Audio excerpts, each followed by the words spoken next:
हे guys, good evening. So आज थोड़ा late मैं एक वीडियो डाल रहा हूँ। एक्चुअली सुबह से थोड़ा सा बर्नआउट फील हो रहा था बिकॉज हर दिन इतने सारे वीडियोस बनाने होते हैं। So I took a bit of break in the morning, थोड़ा सो वो लिया, अब थोड़ा अच्छा लग रहा है। तो चलिए अभी कुछ मुझे आज 4 कंपनीज को ट्रैक करनी है, मतलब ट्रैक मतलब के लाइक आपके सामने वीडियोस डालनी है। सो एक एक करके चालू करते हैं।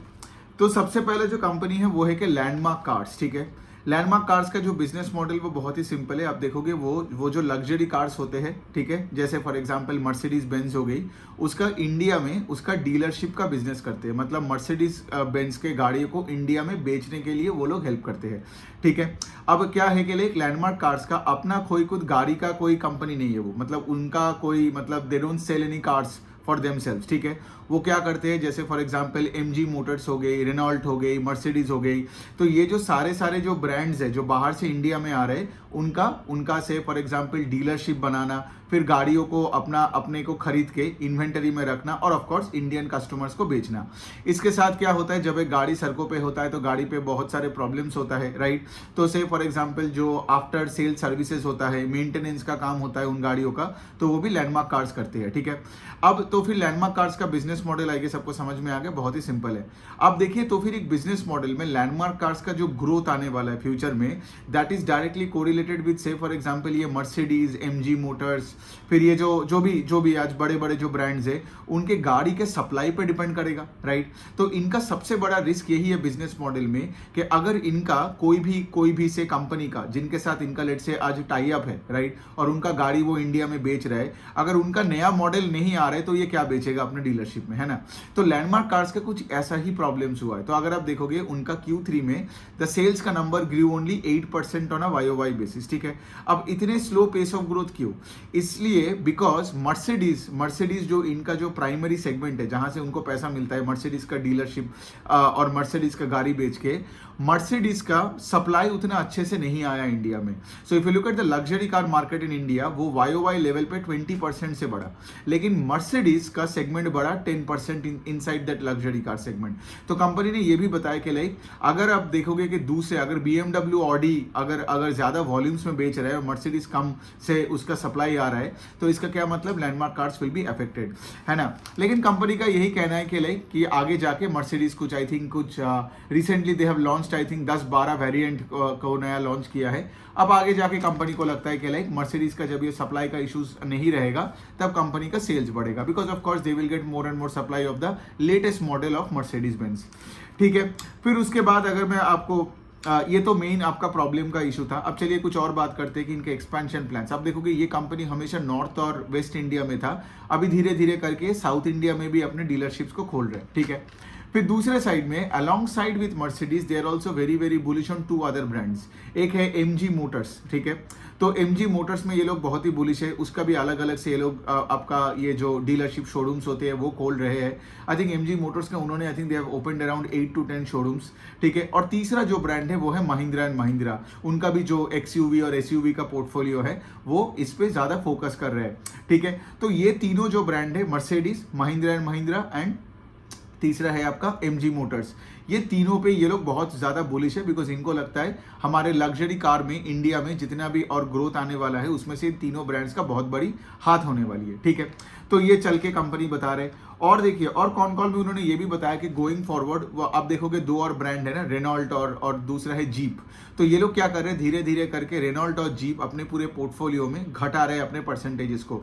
दे don't want to be too much bullish on Jeep and Renault. Jeep का एक प्रॉब्लम हो गया था, तो जीप का एक पेट्रोल वेरिएंट एक गाड़ी था, ठीक है, जो लेट्स से कंपनी ने ऐसे ही कॉल बैक कर लिया, ठीक है, और उसका सप्लाई बंद करवा दिया।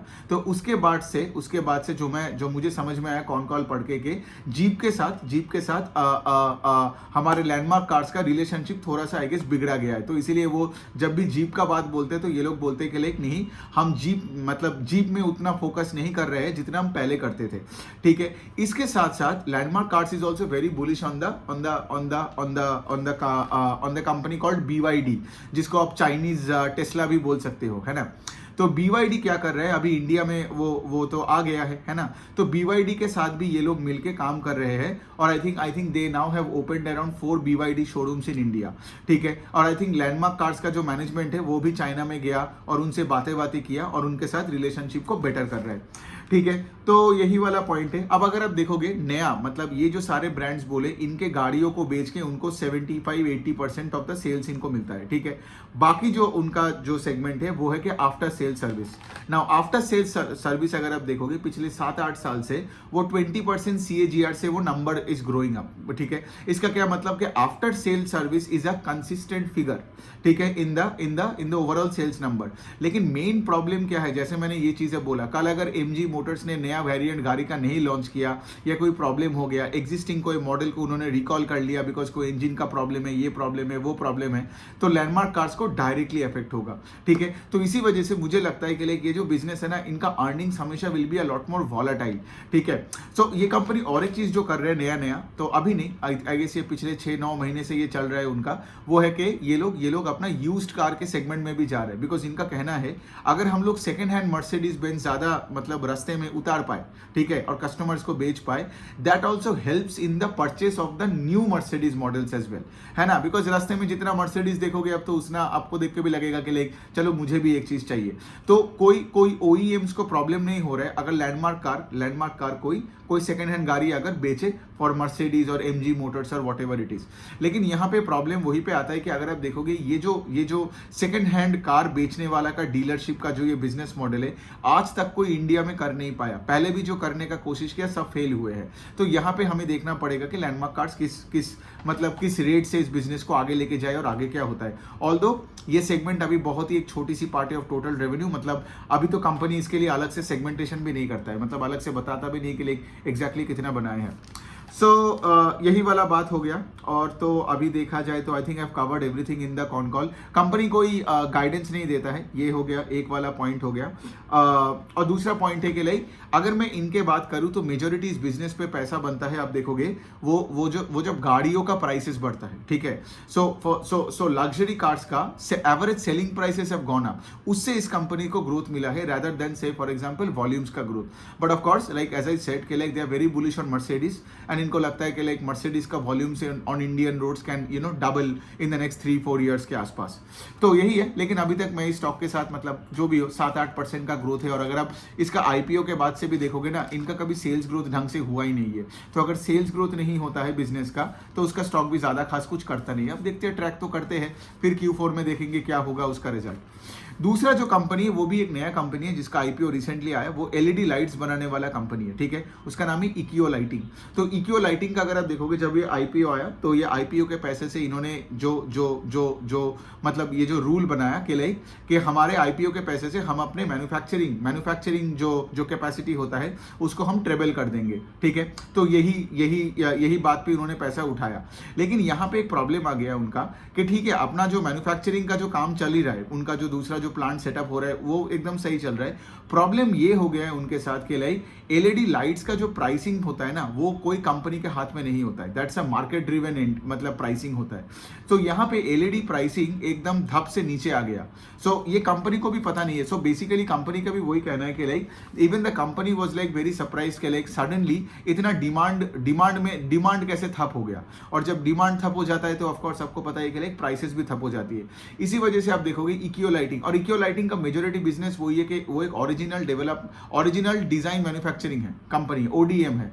मतलब ये लाइट भी बनाता है, ये डिजाइन भी करता है, मैन्युफैक्चर भी करता है, सप्लाई भी करता है। तो ये पूरा सप्लाई चेन मैनेज करता है, उसको ODMs बोलते हैं। लेकिन पॉइंट ये है कि इनके बारे में ज्यादा कुछ बोलने लायक है नहीं, सिंस इनका इतना पुअर डिमांड मतलब सिनेरियो चल रहा है। और दूसरा पॉइंट है, ये भी बात बोले कि raw material prices are also going up. तो इसके वजह से क्या हो रहा है कि सिंस इंडियन मार्केट इनका स्ट्रॉन्ग होल्ड है और इंडियन मार्केट में कुछ हो नहीं रहा है, इसीलिए आप देखोगे इनका सेल्स का नंबर एकदम फ्लैट आया हुआ है ऑन अ YOY बेसिस।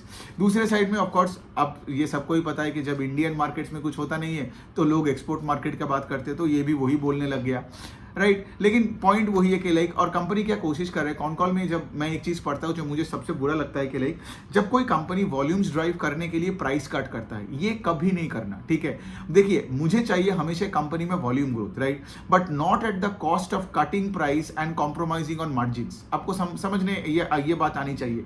तो इक्यो लाइटिंग के साथ आप देखोगे कंपनी है वी मार्ट करके, जो रिटेल अपैरल में है, ठीक है, उन्होंने भी यही चीज पिछले 2 साल से किए जा रहे हैं कि क्या कर रहे हैं, आपका फुटफॉल्स बढ़ाने के लिए they are cutting down on their prices, ठीक है। मतलब क्या, मेरा वॉल्यूम ग्रोथ तो आ रहा है लेकिन उसके लिए मेरा वैल्यू डिग्रोथ हो रहा है। एक और कंपनी के एग्जांपल आपको दे सकता हूं, वो है कि बारबेक्यू नेशन, ठीक है। वो भी अपने कॉन कॉल में यही चीज बताते हैं कि मैं वॉल्यूम ग्रोथ, मेरे रेस्टोरेंट्स में आज मैं ज्यादा से ज्यादा फुटफॉल के लिए मुझे ज्यादा डिस्काउंट देना पड़ रहा है, मुझे ज्यादा कॉर्पोरेट ऑफर्स देना पड़ रहा है, तब लोग यहाँ पे आके नॉनवेज खा रहे हैं। लेकिन ऐसे बिजनेसेस आप देखोगे ना कि ज्यादा मतलब इनका स्टॉक पैसा बनाता नहीं है, बिकॉज ये वाले स्ट्रक्चर में I don't want volume growth at the cost of price cuts. Simple सी पॉइंट है, मुझे ऐसे बिजनेसेस चाहिए जहां पे वॉल्यूम ग्रोथ हो एंड जहां पे you can maintain your prices ना, ताकि एटलीस्ट क्या हो कि आपके टॉप लाइन बढ़ता रहे at a faster pace. Top line मतलब यहां पे मैं सेल्स का ग्रोथ का बात कर रहा हूं।